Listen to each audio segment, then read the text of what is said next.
Greetings, everyone. Thank you for joining us today.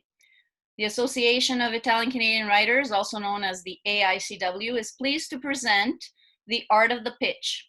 Get your manuscript into the right hands with Michael Mirolla, publisher and editor. My name is Licha Canton, past president of the AICW, and I'm happy to be your host today. As I said earlier, please remain muted during Michael's presentation. Feel free to type in your questions using the chat feature at any time during Michael's talk. We will read them out loud during question period. Some of you know Michael very well, personally or professionally. Others do not. So let me tell you a little bit about Michael.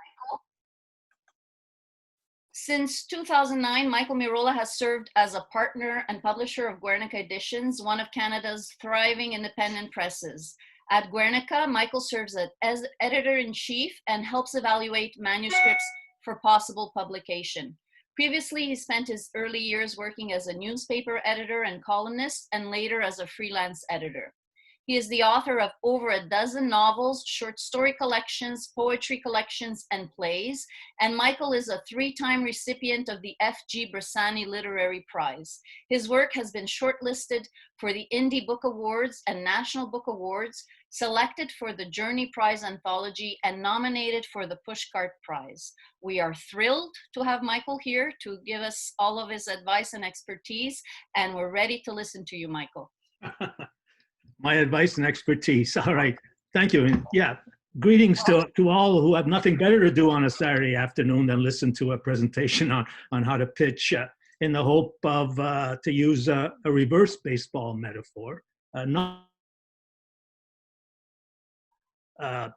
not striking out as easily. So before we go any further, one note to remember. The odds of getting a manuscript accepted by an agent and or a publisher do increase if the query letter approaches pitch perfection. That's right, they increase. I would say maybe tenfold, from maybe one chance in 1,000 to one chance in 100. So, but not to lose hope. Writing is a matter of attrition, as most of you know. You have to keep at it and learn to accept rejection, to take it in stride. Plenty of rejection. Right here, I would hold up a box of about several hundred rejections that I received over the years. That's when rejections still came with a postmark on them. So why don't I? Well, one day about 15 years ago, I gathered all these hundreds of rejections. I went into my backyard. I dumped them into one of those metal barrels and set them on fire. And it was a kind of a soul purging experience. But it's similar to what Donald Trump thinks, that, you know, if he doesn't test, then there is no coronavirus. Here, if you don't accept the rejections, it means you won't get rejected. You know, that's the kind of magical thinking. But anyway, enough about rejection. Today we're going to talk about how to avoid rejection and about how to increase the chances of getting accepted. So what to do and what not to do when approaching an agent or publisher. Remember that while the vast majority of agents require a query letter before they will look at a manuscript, some publishers, especially the smaller ones, independents, they don't demand a query letter. They have submissions periods where they accept manuscripts, bio, synopsis, a cover letter, a synopsis, a bio, and the actual manuscript, or portions of a manuscript, and a detailed outline for nonfiction. But for today, we'll assume all agents and publishers demand a query letter before they even allow a submission. And it's good practice. It's good practice anyway. So we'll look at how to write a pitch letter that stands out, what you should emphasize in a pitch, and how to take advantage of the way agents and publishers make their choices. And just as important, what to leave out of a pitch, no matter how tempting. Some notes that, as Licha pointed out, if you have any questions about anything said during the presentation, either make a note of it or use the chat, and I'll try to answer at the end. So let's start with some no-nos when it comes to pitching. In other words, what not to do when writing a pitch or query letter. Absolute no-nos, which I'm sure many of you are aware of, but they're worth repeating. Remember, first of all, a query letter is not a resume or a breakdown of all the jobs you've had and all the places you've visited, unless, of course, this is somehow related to the project you're pitching. It's definitely not a rambling saga of your life as an aspiring yet struggling writer. The many years you've spent in the garret in the hope that someone will recognize your genius. You're not there to solicit pity or empathy. The agent or publisher isn't your bosom buddy. If he or she really is, then why bother writing a query letter in the first place? So it's not a friendly, hey, what's up, buddy? I'm the next John Grisham, got the next best-selling thriller for you, kind of letter. Not unless you can back up these claims. So you won't catch a publisher's or an agent's attention by inventing a creative new query format, right? Whatever that might be. Stories about authors dressing in clown outfits and delivering their queries as singing telegrams sound inviting, but you'd better have something to back it up. Most likely, you'll just alienate your chances of being taken seriously as a professional writer. So a query letter is meant to elicit an invitation to send a proposal, sample chapters, or the whole manuscript to the publisher or agent. That's the purpose of the exercise.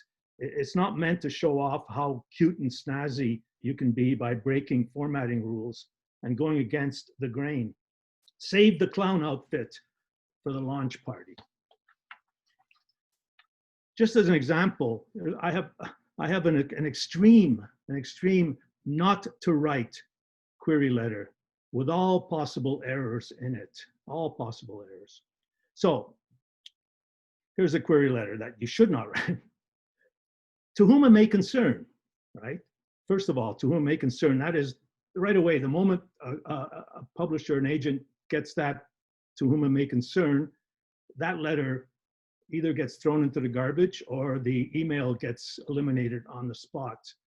I mean, you have to at least find out the name of the person that you're going to be sending the thing to. Anyway, to whom it may concern. I've been writing for 40 years, and I think I'm ready to get something published. So I'm going to make you the lucky publisher who will publish my first fiction novel. The idea for this fiction novel came to me the other day when I was on the second par 3. It was like, eureka, this is genius idea. But don't think that golfing is my only hobby. I also like to fly kites, and that too helps me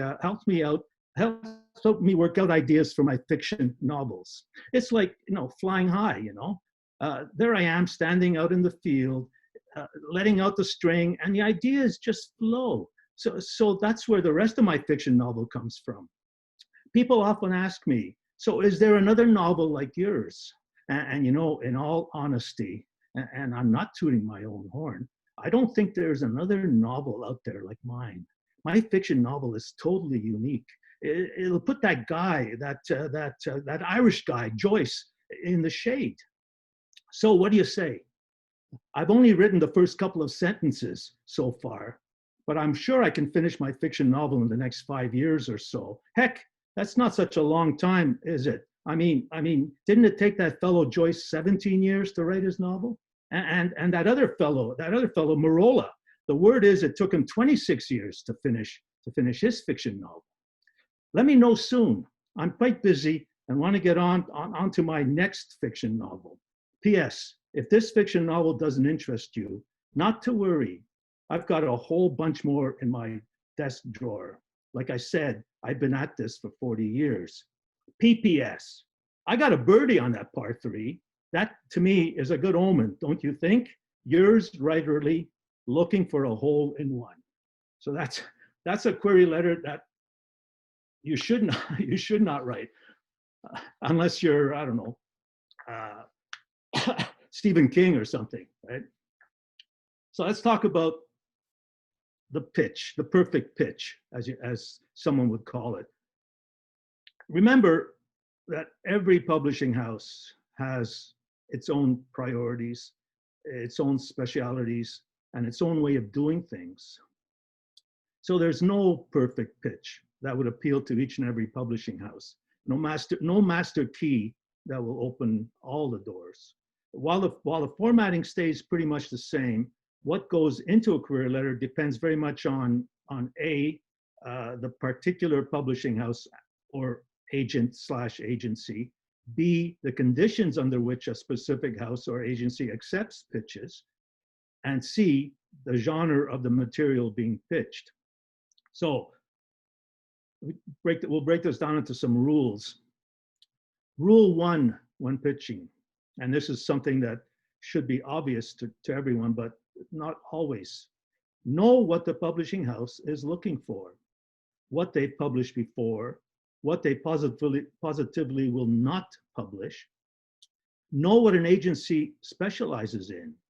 The biggest mistake many authors make with the querying process is to start contacting agents and publishers through the modern version of the Yellow Pages, with little to no understanding of their chosen market, who their target reader is, and what kind of marketing plan they need. No point sending out a memoir query letter to a publishing house that only publishes literary fiction and poetry, and no point sending out a poetry pitch to a house that specializes in travel or academic papers. You know, this stuff is obvious, but we get all kinds of things. Once you've established what a publishing house will publish or is best at publishing, make sure that your pitch letter correlates to that very early on. For example, if you're pitching to Guernica, you would have checked our website and seen that we like to publish sort of edgy literary fiction, poetry, and literary nonfiction. We've received pitches for physics and math textbooks, travel books, astrology horoscope books.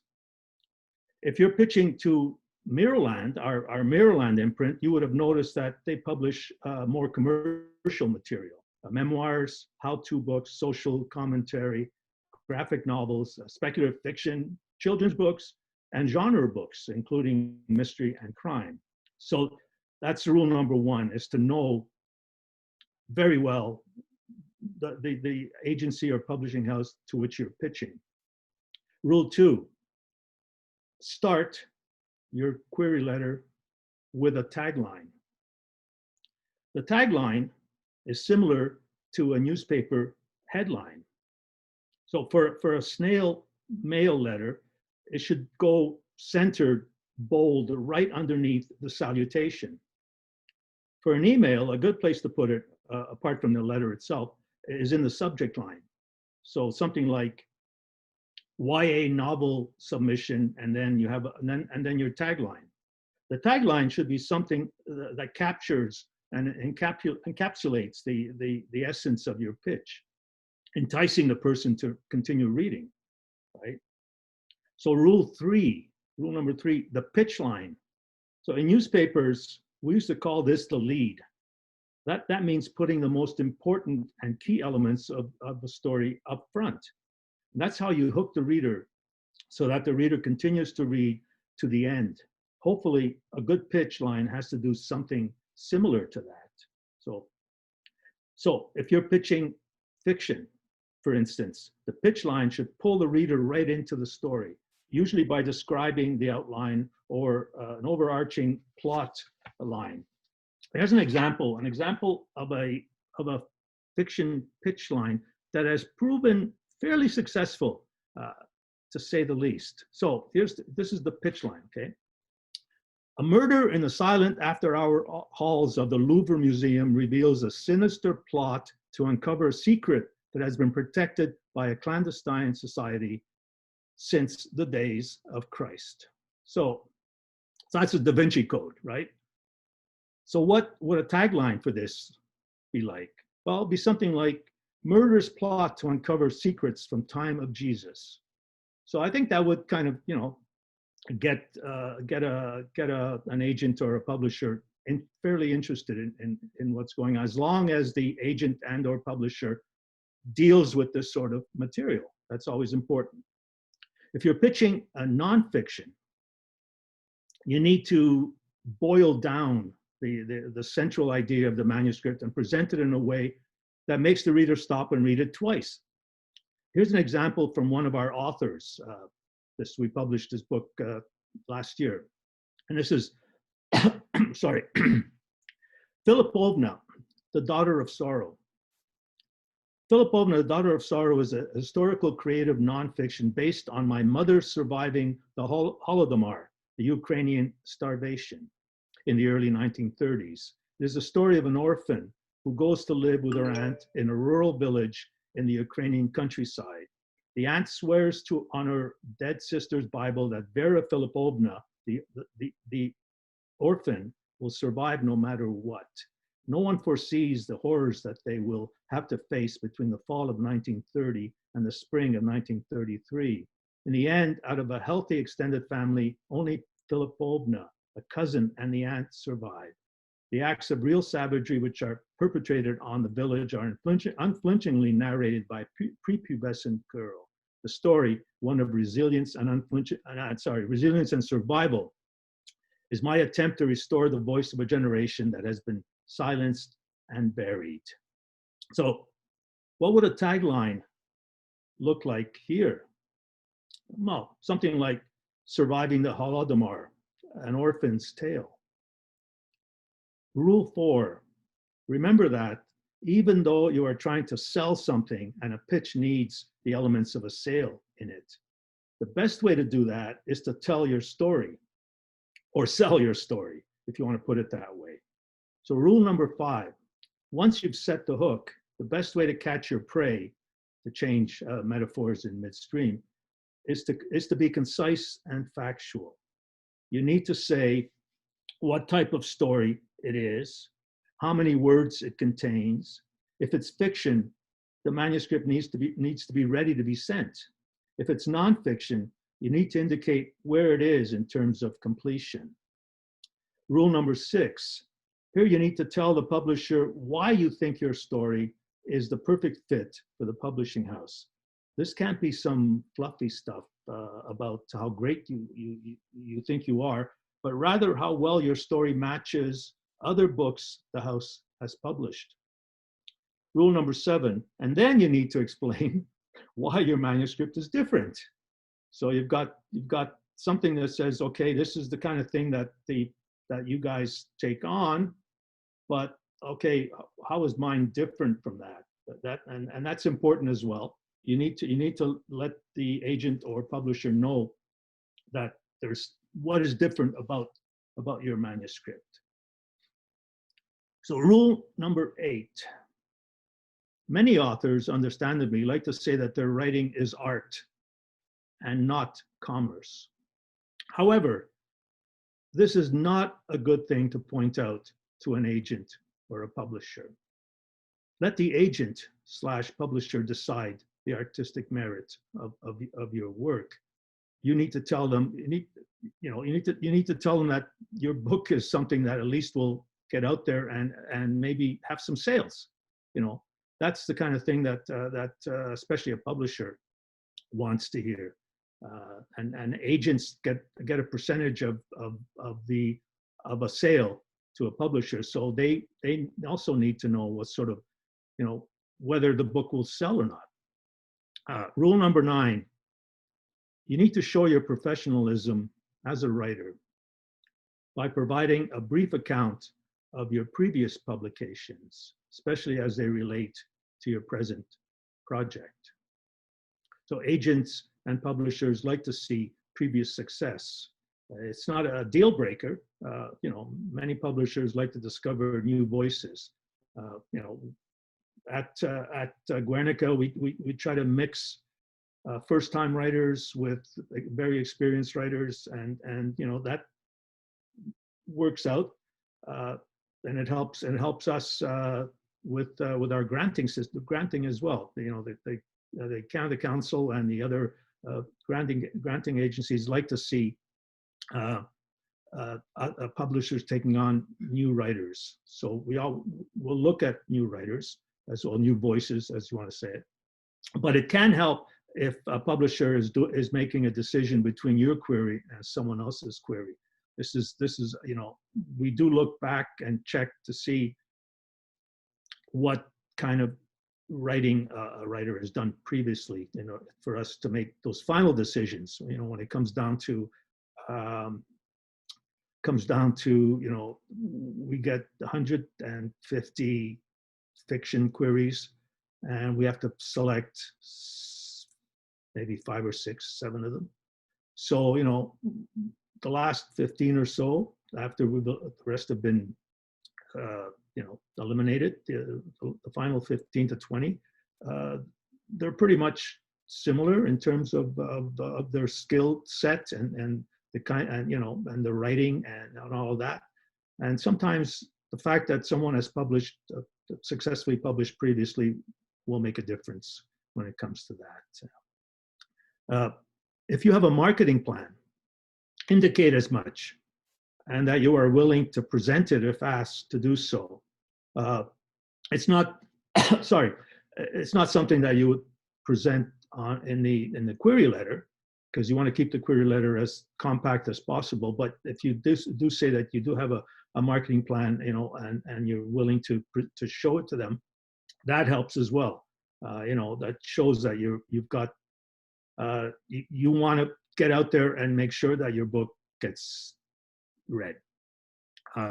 Also, you could indicate that you have a following on the various social media.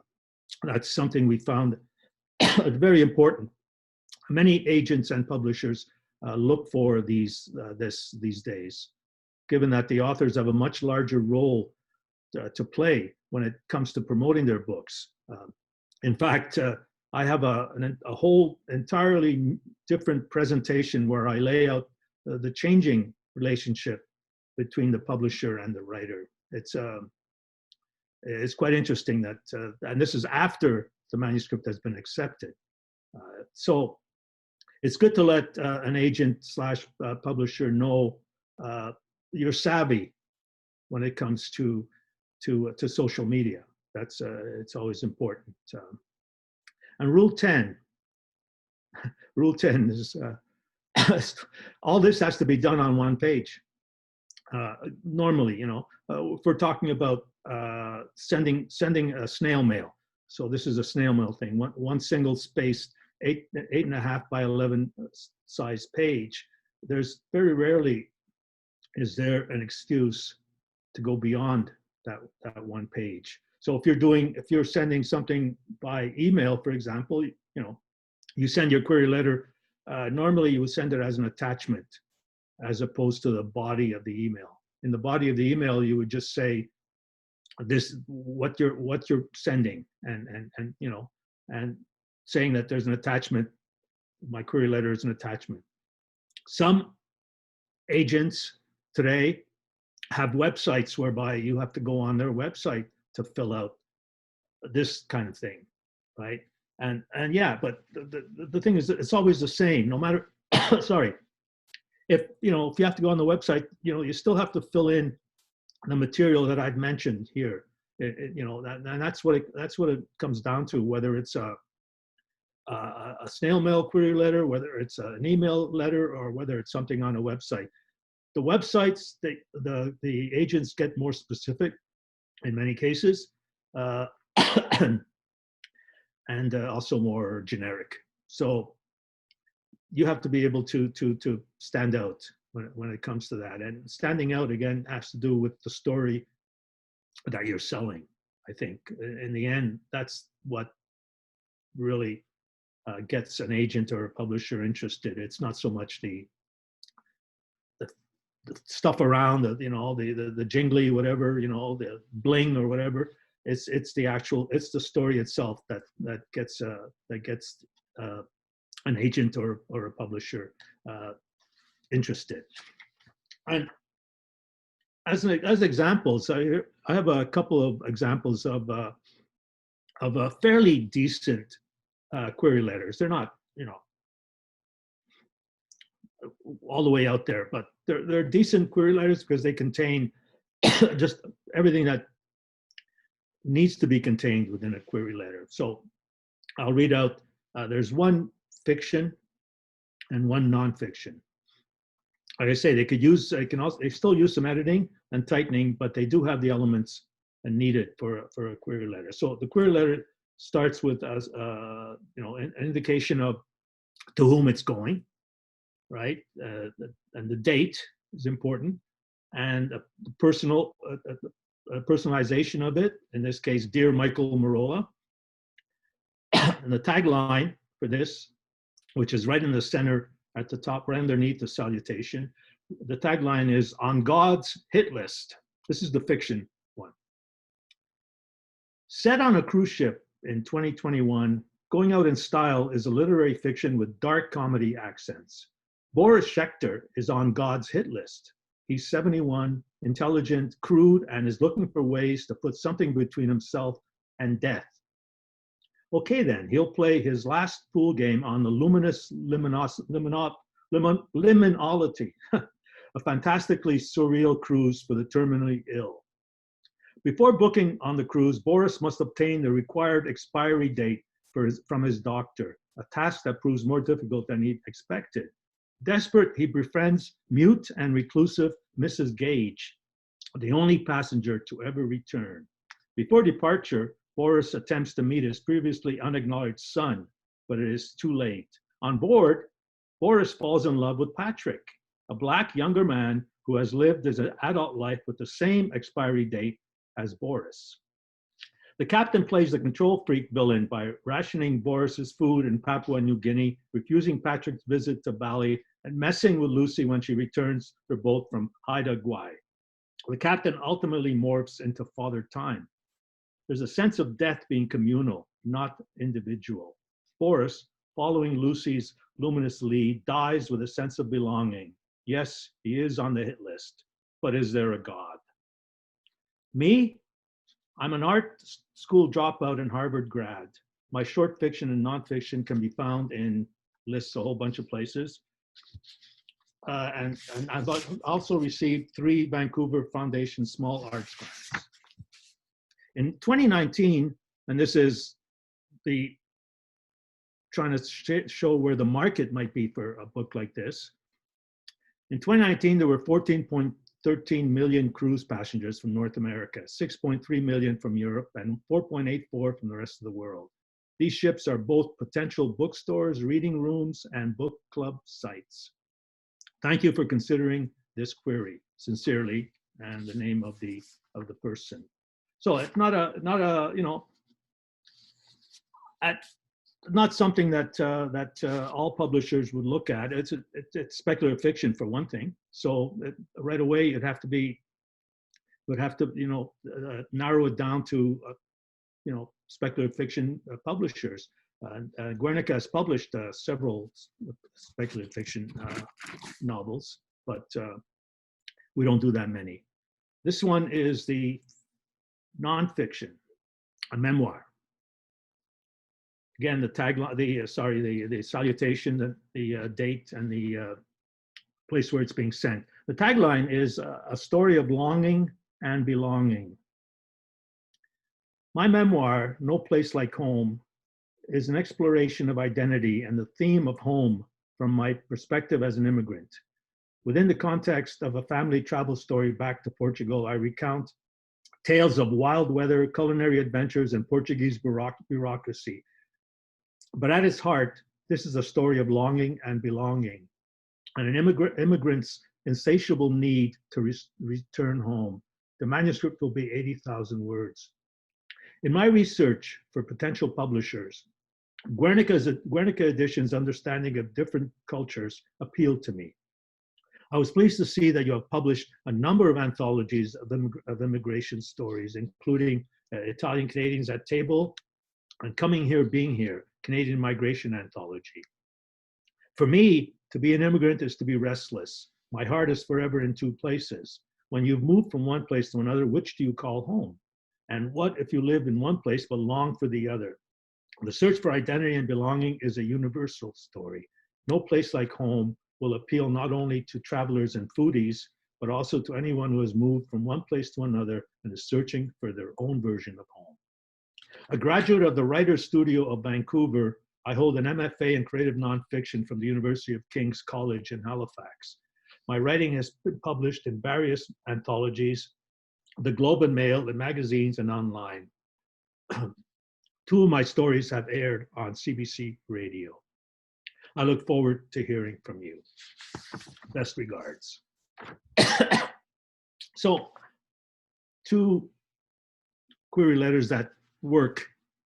Like I say, they're not perfect. They could use some fixing, but they work. Some technical stuff that needs to be included on a query letter, and make sure to include full contact information on the letter or email. And you have to. I mean, we get letters that don't have this kind of thing on them, and there's sometimes no way to get back to the people, and it's kind of funny and silly at the same time. Make sure the greeting is personalized. I think we talked about this before. Know to whom it may concern. If sending by email, it's best to send as an attachment, unless the publisher specifically requests that all queries be included in the body of the email. If sending by regular mail, either include an SASE or indicate that you are okay with an email response, the usual thing these days. A checklist of things, sorry, that you shouldn't overlook. So have you done your research before querying?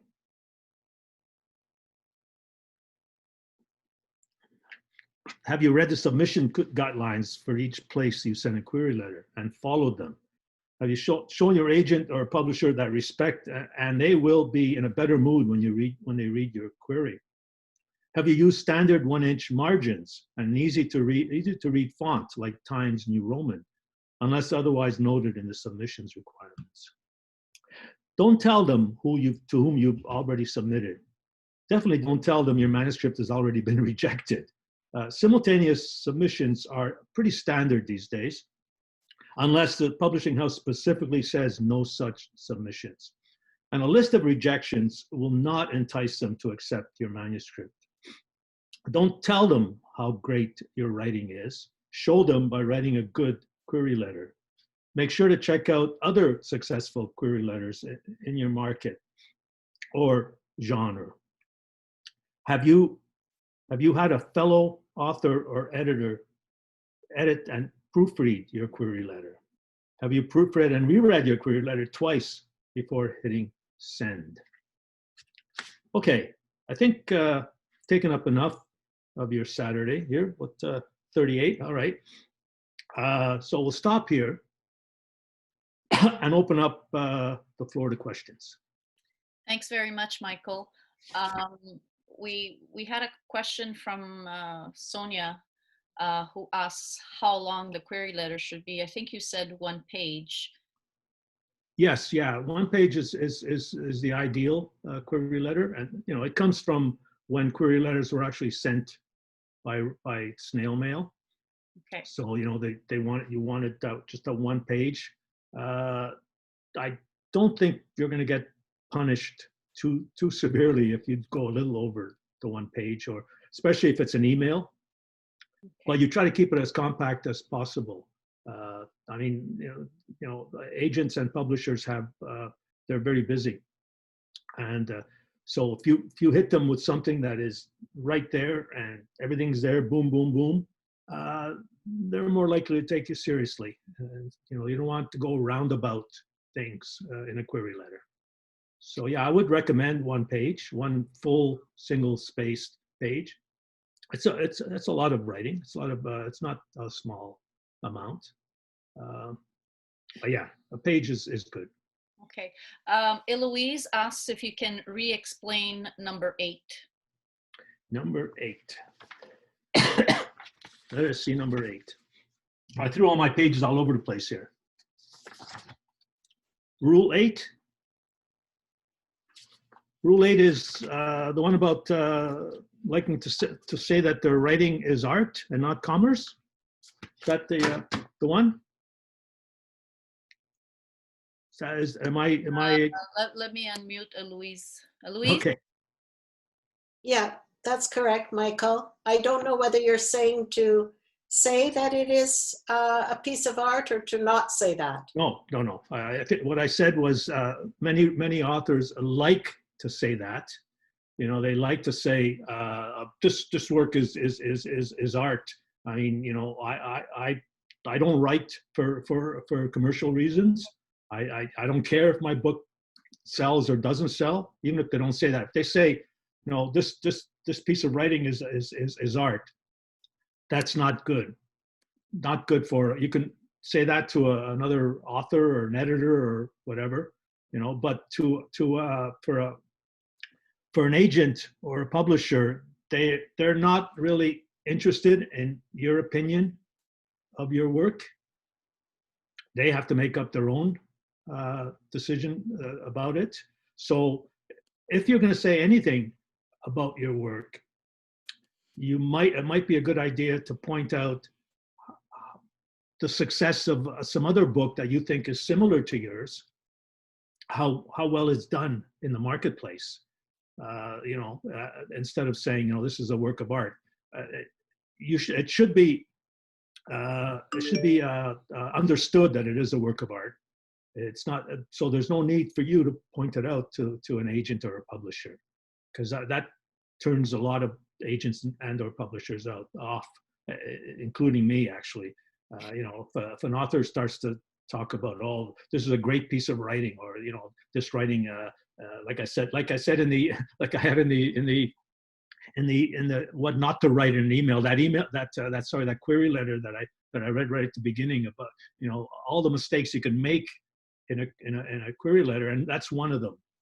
I mean, I was over the top with the one that I recited, but agents and publishers really don't appreciate authors who tell them what a great work it is. It like I said, it's something that the publisher or agent want to decide for themselves.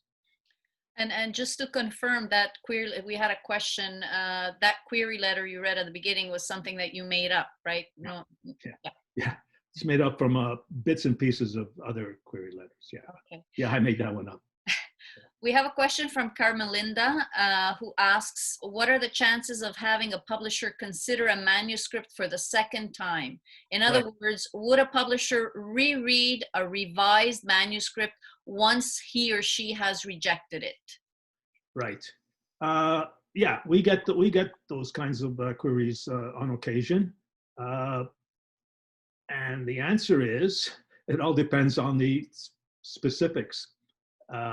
If someone just resends a manuscript the following year for submission, and it's really the same as the previous one, maybe change the names of the characters or something, then no. I mean, you know, that just gets us irritated.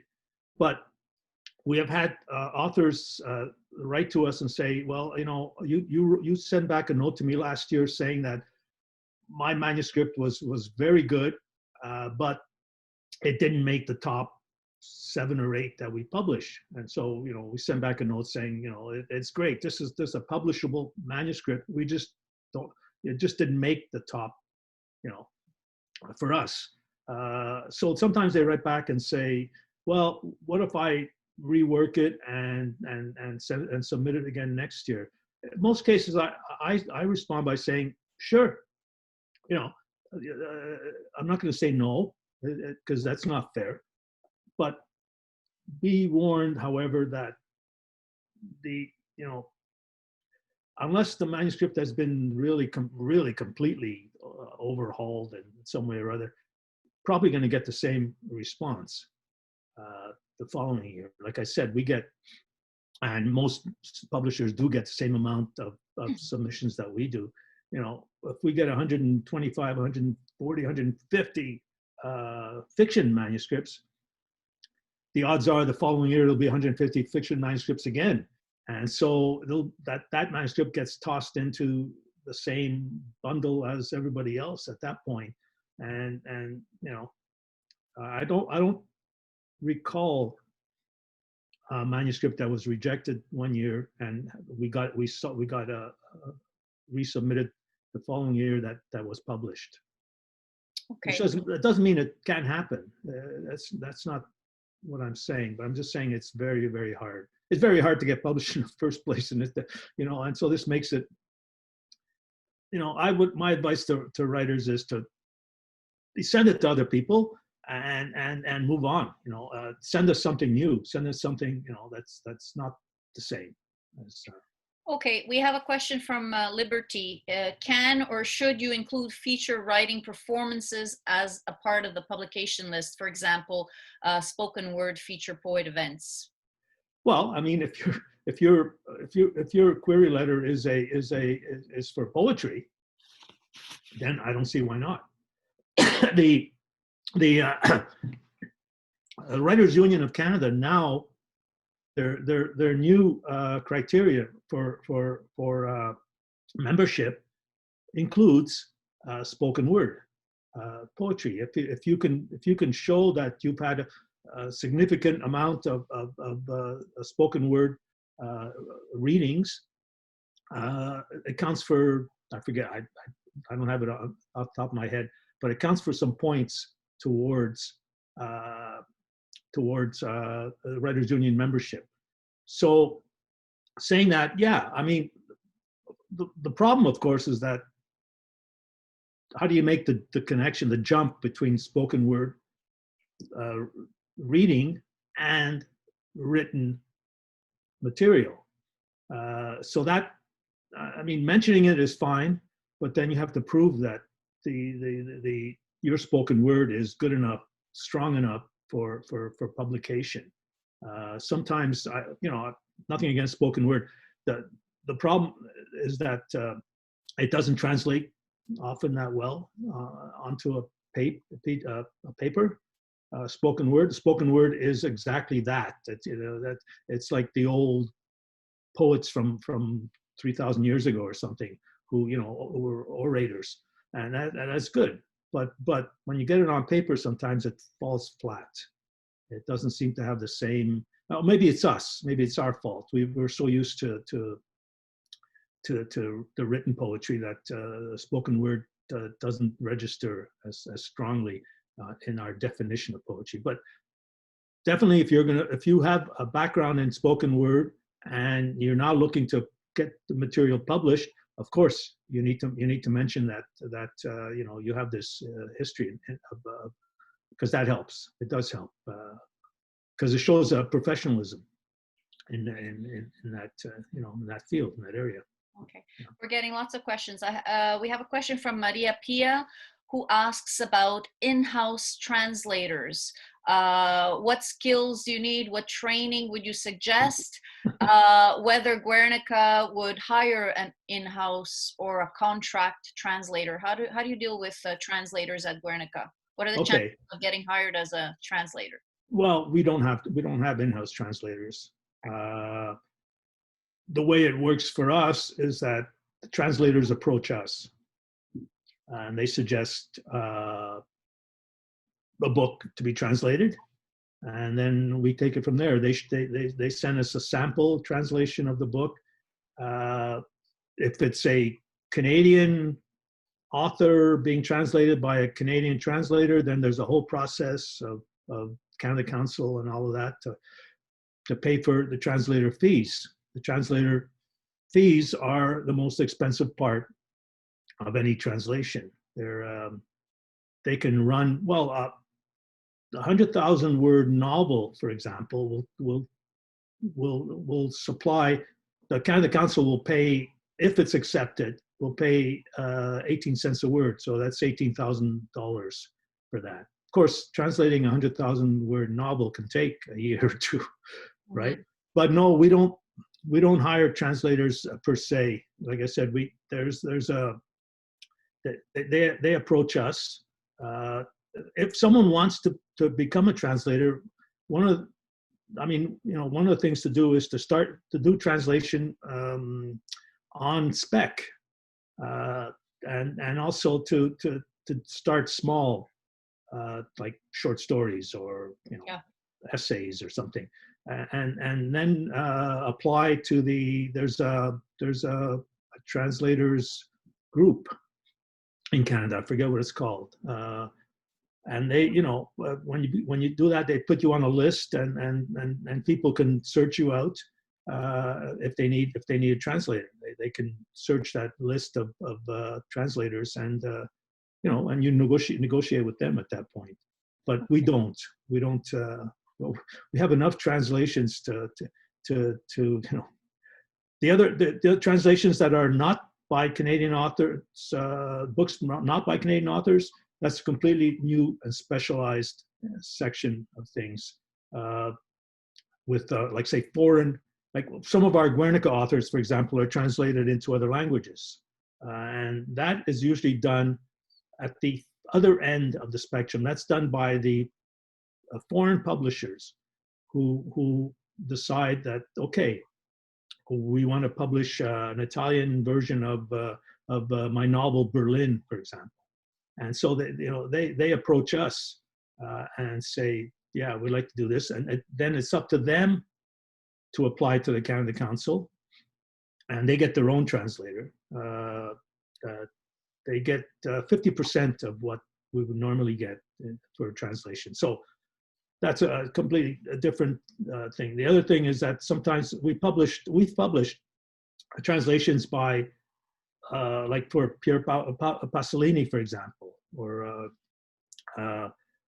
Pirandello. We've done, translations of that sort. But those, again, are another specialized thing. Those are usually sponsored by the native countries' arts agencies or cultural agencies. Like in Italy, there was at one time quite a bit of money that the cultural centers would be able to do. We did Maria Callas, for example, and translated into English.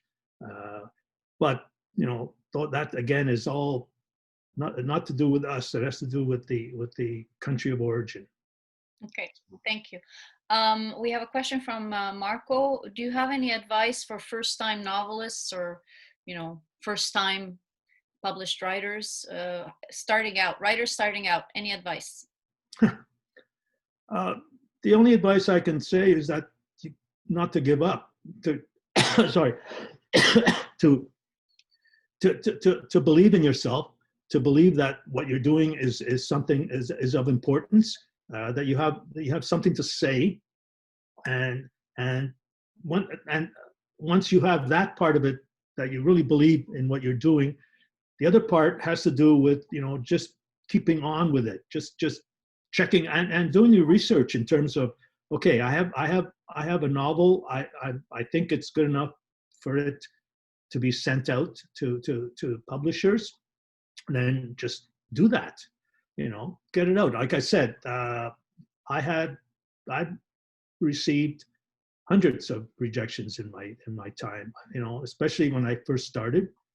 But I just felt that I wanted to do this. This is what I wanted to do. I like to say sometimes that people ask me, well, what would you do if you weren't a writer? What would you do? I said, well, I don't think I'd exist. It's not a question that a writer can answer. If this is what their passion is, this is their life. This is it. It's your soul. So the first time writer I know is very, sometimes it can be very disheartening at the beginning, but you have to keep going. You have to keep at it. That's my advice. I mean, aside from that, more technically, look for a mentor. There are lots of them around these days. Check the Writers Union. The Writers Union offers first-time writers some mentors that you can get on with, right? Also join writers groups. Right, exactly. Get feedback from other writers. Some of them might be more experienced than you are, be able to give you some good advice. Both in terms of professionalism, and also in terms of your own material. You get some feedback from that, as long as it's positive. Even if it's negative, it should be positive feedback, right? Yes. You're not out there to destroy someone else's feelings and self-worth. Thank you. We have a question from Renee. Renee asks if you can talk about the marketing plan.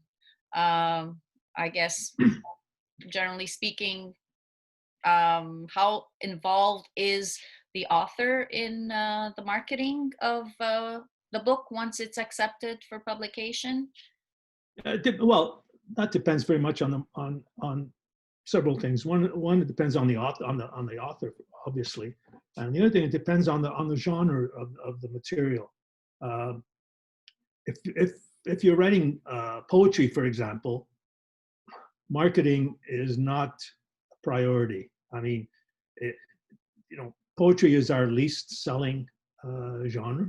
No matter what, it's always a problem. So, marketing. What is marketing? Well, the person, when you get accepted by a publishing house like ours, we have a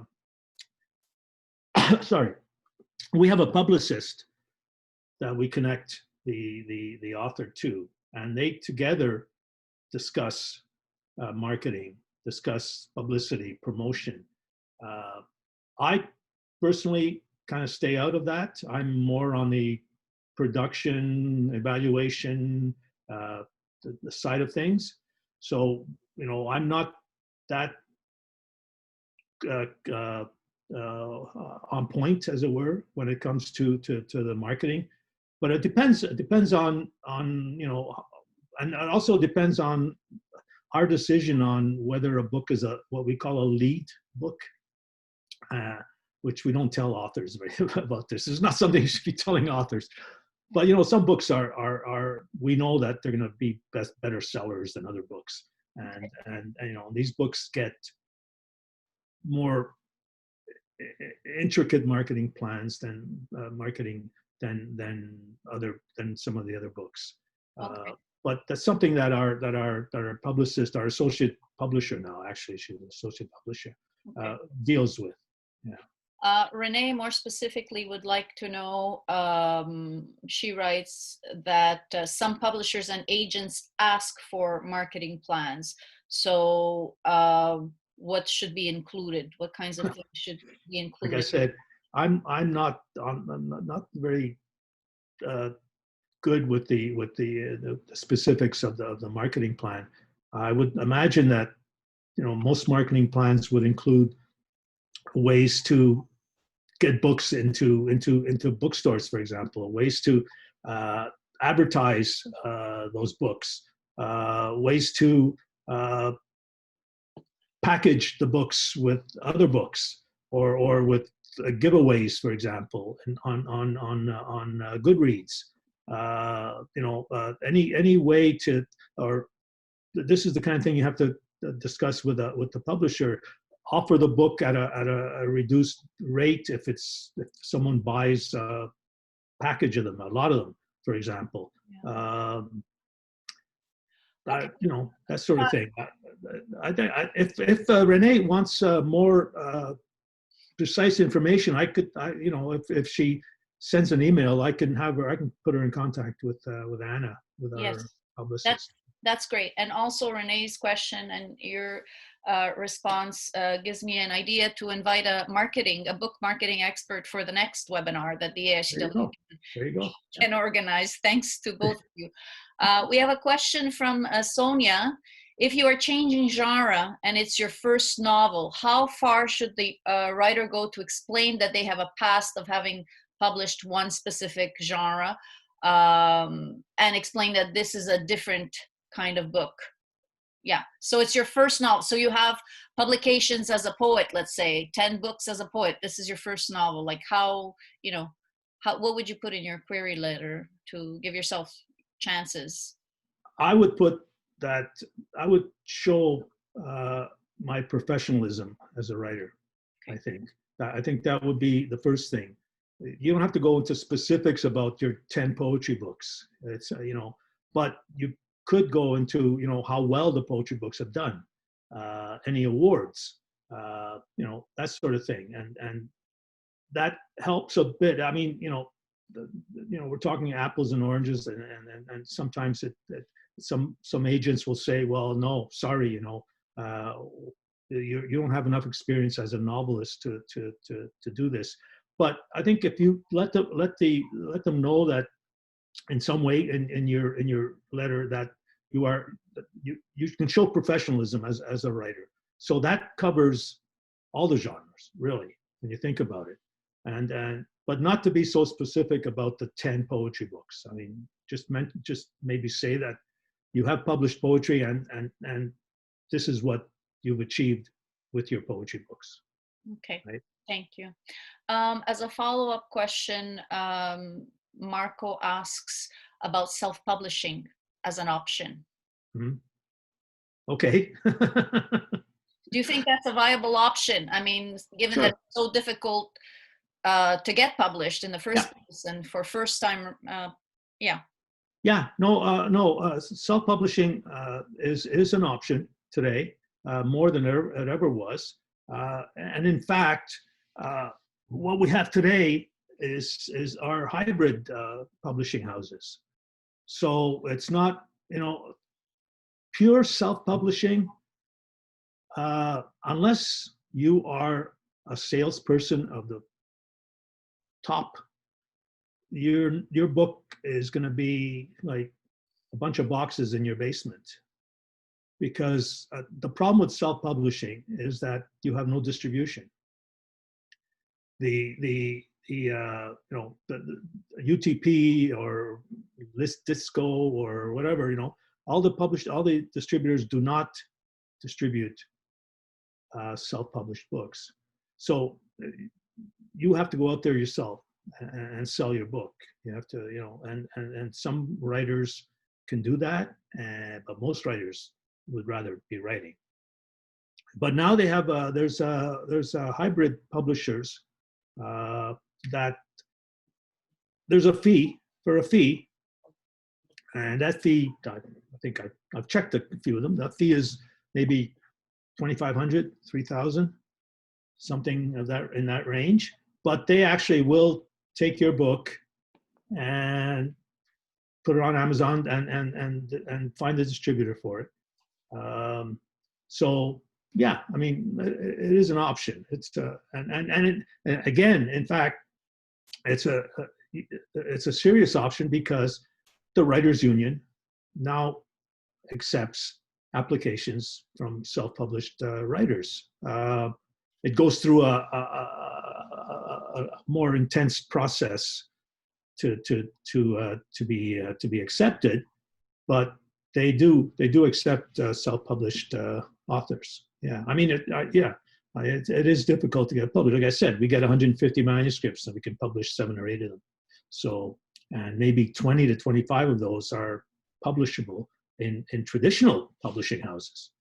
So yeah, no, self-publishing is a viable option. Depends. Sorry. No, go ahead. Sorry. No, I was just going to say it just depends on the specifics, always. Yes. You mentioned the Writers Union accepts self-published writers now.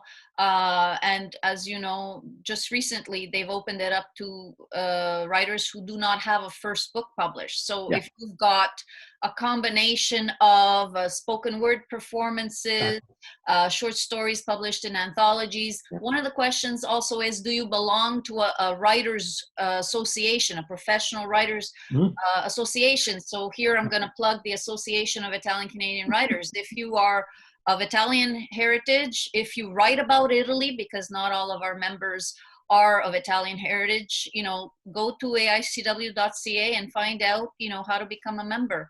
We also have a student membership, which is, so if you're a student, a graduate student or a lifelong student, the membership is only $25.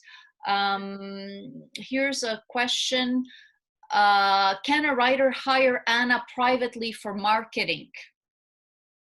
Hire our Anna? Your Anna, yes. Well, Right she a now, full-time right writer? now, I would say no, No, no. because Anna is just about to go on mat leave.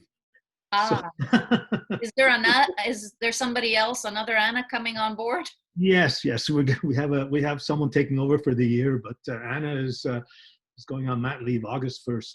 But yeah, she's been open in the past for as to be hired out as for private. Freelance contracts. Yeah, Yeah. yeah. Okay. Are there any other questions? I believe I've read all the questions that were in the chat. Yeah, a specific question. Who reads the query letter first? Like if it's addressed to Michael Mirolla. I do. You do. Okay. Yeah, yeah. So it goes straight to you. Yeah, I'm the first in line, and then like I said, though, however, the one of the things I said right near the beginning of the presentation was that the majority of independent publishing houses in Canada, the smaller places, don't really require a query letter. It's just that we take Guernica as an example here. We have a submissions period, January 1st to April 31st. That's our April 31st or 30th, 31st. So that's our submissions period. During that period, we take anything that comes in. That's as long as it's, of course, there has to be a cover letter, and then a brief bio and synopsis and thing, and a manuscript. But we take that. We don't require a query letter first to say, okay, no, we won't take this. So that's a little different. There are other publishing houses where you have to send in a query letter first, right? But no, so what comes to me in most cases are these submissions. Okay. Right. I'm not sure if you already mentioned this. How long does it take to get a response once you submit? And do you always send out a response? Like if it's a no, you have 150 submissions. Does everybody get a rejection letter? Yeah. And how the long? First thing that happens is that when I get the submission, I respond within, I don't know, you guys have received my emails. I respond within 10 minutes. No, within a couple of hours at the most. That's because you know us. No, I respond to everybody. And yeah, so I send a note saying, thank you. We received your material. Our determination takes from 6 to 8 months. And at that point, we send out an email saying that whether we accept, or a little email saying thank you for your submission. Unfortunately, it didn't make the top 7 or top 8. And we send I send other types of rejections for the ones that did make the top 20, for example. Okay. So I send a slightly different email to those people saying that it was good, it was close, but yeah, we can only publish a certain number. I find that sending those rejection letters is the worst part of my job.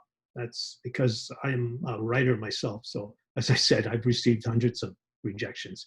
So you kind of feel bad in a way, but that's the business. That's the way.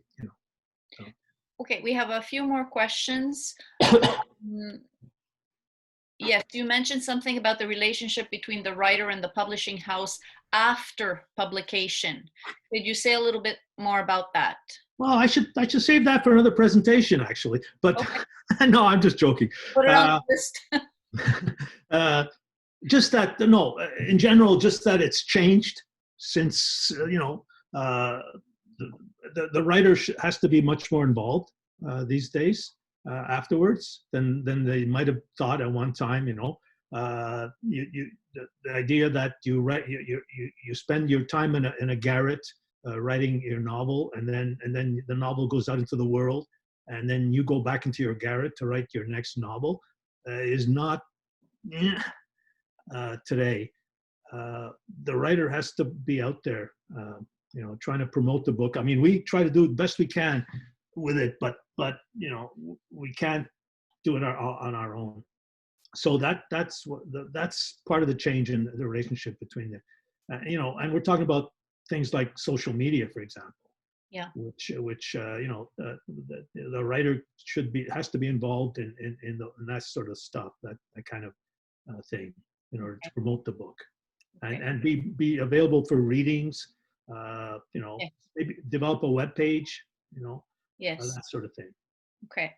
Darlene asks, do smaller publishers ever work together collaboratively on marketing? It seems to me that there's a dynamic possibility here post-COVID. Yeah, no, we try. We're fortunate because our industry is collegial, mostly. I mean, we don't have any enemies, as it were. And we try to work, I mean, you have to find something where you match a little bit. But yeah, I mean, we try to have joint readings, for example, joint launches on occasion, that sort of thing. The actual marketing, it wouldn't be that easy because you're talking about like two different businesses. In other words, trying to, if you're trying to sell your material and somebody else and you're selling them together, it just gets a little complicated in terms of the returns on that, right? Yeah. So. All right. Well, if there aren't any other questions, I've read all the questions that our participants have sent in. Also, Michael is very generous, so if you want to write to him, he does answer within 10 minutes, as you said. So thank you very much, Michael. It's certainly been very informative, and it's great to get your side of things. Well, thank you for having me. What's the you said 150 submissions, 8 get chosen? Of that, yeah, it's about eight to 9. That's fiction. That's fiction. Then there's the poetry. Okay. Poetry is between 75 and 100 submissions. And how many get chosen? 8? 6, I think now. We're okay. cutting back a bit. All right. So yeah. So not to get discouraged. Keep at it. No. You have to keep at it. It's the only way. It's the only way. Just to keep pushing and pushing. Thanks very much, Michael, and thanks everyone for joining in today. I just want to remind you that this was brought to you by the Association of Italian Canadian Writers, and we have other such webinars that we're planning. If you have any suggestions, I have some in the chat here. We'll take those into account, find someone who can speak on the subject matter that you're interested in. And as I mentioned in the email that I sent out, the AICW is run by volunteers, so donations are welcome. And if you want to find out more about the association, just go to aicw.ca. We also have a Facebook page. We're also on Twitter, and just recently we are now on Instagram. So thank you very much. This is the end of our session today. I look forward to seeing you again at the next session. Oh, by the way, I should also advertise that we have a webinar on July 28th with 3 publishers, including Connie Gutzok McParland of Guernica Editions, Dominic Guzmano of Accenti Magazine, and Salvatore Bancheri of Italian Canadiana Journal. That is a collaboration with the Italian Cultural Institute of Montreal and the AICW, and that takes place July 28th at 5 p.m. So that'll be publishing, a discussion on publishing, magazine, academic journal, and book publishing. So if you're interested in that, I'll be sending out those details through the AICW membership list. Thanks very much, everyone. Have a great weekend.